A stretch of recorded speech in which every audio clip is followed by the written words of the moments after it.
We've got Ghabour from Key Advisors Group and author of Common Sense Bull here with us now. Eddie, it's always great to have you with us. Thank you. So let's just start with what's going on in equities. Now, you're still bullish equities, but you mentioned in your notes that you are worried in the near term. How near is the near term for you? And do you then see this as a buying opportunity? So we told our clients at the end of this quarter that we thought that we were going to see peak GDP and peak earnings this next quarter. It's going to be reported in July, but it's going to be second quarter data. So that's going to really be the peak. And we'll probably get, in our opinion, one last real push up into the equity markets through the month of July into August. And then as we get to the late third quarter, we are concerned that we're going to start to see a decrease in economic activity due to the inflation, such as housing increases, food increases, gas increases, really starting to hurt the consumer spending. So when we transition to that next phase economically, even though we don't believe we're going to be in a recession, we're going to see a reduction in GDP activity and earnings, and the market usually sells off ahead of that. So we look at this near-term sell-off. It's not much of a sell-off in our opinion. We don't think this is the beginning of the sell-off we're expecting late third quarter. So we do look at it as an opportunity, but we would look through the month of July, beginning of August, to start to play a little bit of defense with the equity holdings that you have, depending upon your risk tolerance and your situation.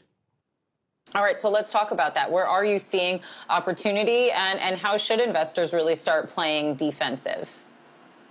So our favorite sector looking 12 months out is energy.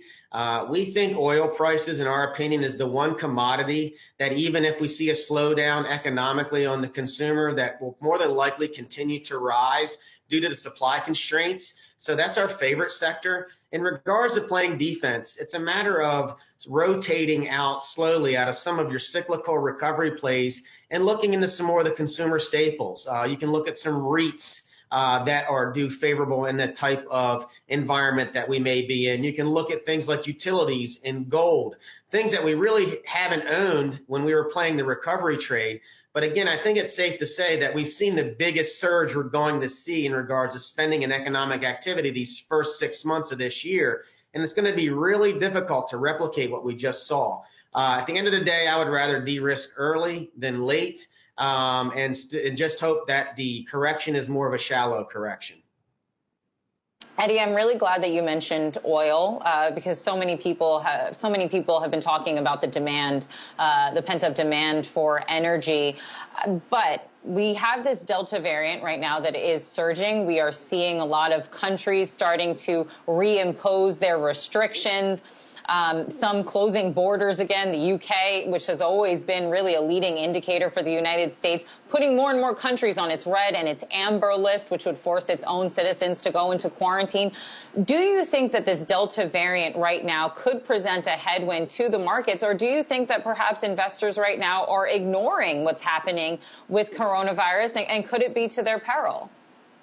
Look, I do think the Delta variant is probably the biggest short-term risk or surprise to the market, because the equity markets, even though the bonds have really sold off, as we have seen here, especially today, hitting the 1.25 range, the equity markets haven't priced the Delta variant as a big risk. And I think one of the reasons why is, you look at the United States, for example, with our vaccination rates are much better than other countries that I don't think, I'm not a doctor, but I don't think the market is pricing in that we will see some type of repeat of what we had originally. So I could see a scenario where there's a headline one morning in the media that the Delta virus is really starting to hit hard and causing a sell-off. I think that would really be an opportunity for investors, because here's the interesting thing with the energy play. Even if oil stays right where it's at now, or even goes down a little bit, the earnings on these companies are going to be massive. And they've already said that 20 to 30% of the free cash flow, they're going to look to pass to investors. So you can get a handsome dividend and a commodity that, in our opinion, will stay somewhat stable in this environment. And the earnings at $70+ a barrel of oil, it's going to be through the roof for these companies. So they're going to be very, very profitable. I want to, circle back to what we were chatting about in the beginning, which is, of course, what's happening in equities. And, of course, even with this 10-year bond yield, we are seeing slide down over 2% right now to a level of 1.29%. Now, just a couple of weeks ago, we were having conversations about those movements in the dot plots and fears about the economy overheating and how the Fed essentially was reading the tea leaves wrong about inflation. And now it seems we have done a complete about face, at least in some of that thinking. But we've already seen some Fed officials come out and make statements about how some rate hikes, I'm thinking of the Fed's James Bullard talking about how some rate hikes might need to actually come in 2022. What position do you see the Fed being in right now as some of these inflation fears are really getting shrugged off? This is a big concern of mine. I think the Fed has put themselves in a corner here where they could actually be forced to tighten during a decelerating economy. Normally they tighten when the economy is robust, but because they've waited so long to start tightening, that if they do tighten next year, which I think they will, in my opinion, we're not going to be in a robust economy like we were the first 6 months. So that's going to present a problem because, look, inflation is real. Like I said, look at housing. Rents are going to increase substantially when these moratoriums lift. You could see a 9% increase in rents year over year, 12 months from now. Labor costs are through the roof, and oil and energy costs are through the roof relative to where they were 12 months ago. So, we think inflation is a real problem. We don't think it's transitory. And again, we think the Fed put themselves in a position where they may be forced to tighten when it's not the most optimum time to tighten due to them kicking the can down the road.